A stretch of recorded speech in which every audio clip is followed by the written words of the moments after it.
Reportage que Patrice Denaïs Kando est notre invité. Je vous voyais sourire, Patrice Denaïs Kando, bonsoir. Bonsoir.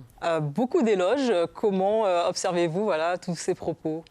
Oui, avant tout, c'est des amis. Et comme j'ai toujours été au niveau des conseils, j'ai toujours donné des bons conseils, même au niveau des entraînements. Donc, on est quand même très proches.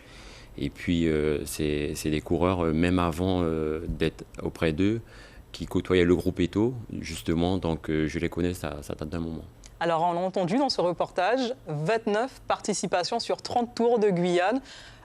Qu'est-ce qu'on ressent quand on est le seul Guyanais à avoir remporté 2 fois la compétition ? Écoutez, c'est énormément de joie, de plaisir, de bonheur. Déjà, c'est une passion. Donc, cette discipline, tout en sachant que le sport fait du bien pour la santé et participe à l'hygiène de vie. Donc là, je me suis aperçu que justement, c'était la 29e, enfin c'est la 30e édition, mais moi j'en ai fait 29. Je ne me suis pas aperçu du temps qui est passé et aujourd'hui, voilà, ça fait que... Et jusqu'où vous allez aller ? Participation. Mais pour le moment, je prends du plaisir. Donc je le fais par passion. Et puis voilà, en gros. Alors, vous n'avez pas toujours été à la Croix-du-Sud. Vous avez également été au Vélo Club guyanais pendant de nombreuses années. Qu'est-ce qui a expliqué cette fidélité à ce club ? Au Vélo Club guyanais. Au Vélo Club guyanais, c'est un club où j'étais vraiment très bien accueilli. Et c'est un club où vraiment j'ai donné de bons résultats, j'ai conseillé, j'ai fait ce que je pouvais de mon côté. Et il y a eu un petit clash avec malheureusement le président. Et donc il ne voulait plus que je participe, que je reste sur mon vélo, comme je l'avais déjà dit. Donc moi, je voulais évoluer et continuer ma passion. Donc j'ai préféré de partir et en retourner ce rôle-là, vous à la source. À la Croix-du-Sud. Voilà, à la Croix-du-Sud. Voilà. Alors, passionné, besogneux, humble, on vous décrit ainsi. Vous parliez de clash tout à l'heure, peut-être que ça n'a rien à voir, mais vos détracteurs, eux, disent que vous avez longtemps été un bon leader, mais vous avez omis dans votre parcours d'être bon coéquipier. Que répondez-vous ? Un bon coéquipier, ça dépend. Pour le moment, j'ai toujours contribué pratiquement à pas mal de... Déjà, pratiquement tous les tours de Guyane qui se sont faits, j'ai contribué en tant que Guyanais.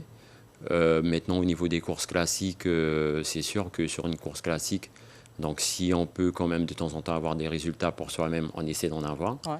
Donc après, sur le Tour de Guyane, on a la même attitude, on pense à soi et pas au collectif ? Ah non, au Tour de Guyane, non, justement, je disais que j'ai contribué pratiquement à toutes les victoires du Tour de Guyane. Jean Ringuet, Export Ludovic, Patrice Ringuet, tous les coureurs guyanais qui ont remporté le Tour, j'ai contribué à leur victoire.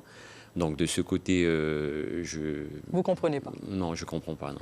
On va ouvrir un peu cette interview au général, vous avez des Guyanais en ce moment très en forme, des jeunes Guyanais, Maïro Stanis ou encore Dylan Will. L'un est champion de Guyane et l'autre champion de Guyane au contre-la-montre individuel.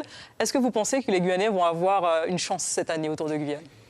Bon, déjà, cette année, j'ai regardé un petit peu les équipes invitées. J'ai vu qu'il y a 11 coureurs élites. Donc je pense que le niveau sera très haut. Il y a énormément de premières catégories, tout en sachant qu'une première catégorie qui court en France et une première catégorie ici, il y a une différence de niveau. Donc oui, je pense que certains Guyanais auront leur chance, mais c'est surtout l'expérience et ne pas attendre.